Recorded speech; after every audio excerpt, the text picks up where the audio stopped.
في ظل سعينا المتواصل باش نجيب لكم مختلف انواع السلع اللي ما كاش في السوق الجزائريه. اليوم جبنا لكم الطلبيه تاع الزبون اللي راكم تشوفوا فيها المتمثله في ستاسيون دو سوداج من علامه سوغو. كما راكم تشوفوا فيها 15 يوم جبناها حصريا للزبون تاعنا.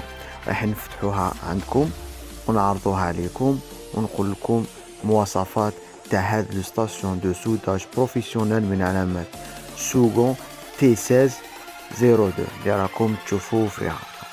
يجي فيها دوبل بوانيي دو روتوش نيميريك، ستاسيون نيميريك، فيها شاشة نيميريك كما راكم تشوفوا فيها ليد يخدموا بها الناس اللي يشتغلوا في مجال تصليح الالكترونيك كما الهواتف النقالة بيجيا و اس ام دي، حيث هي ستاسيون دو سوداج تعمل لاسودير ميكرو سودير.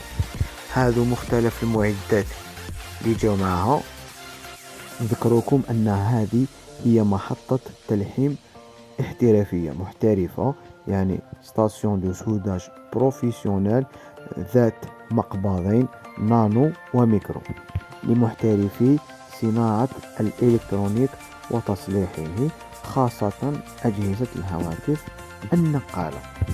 عندها كذلك رؤوس الكاوية أصلية من شركة جي بي سي.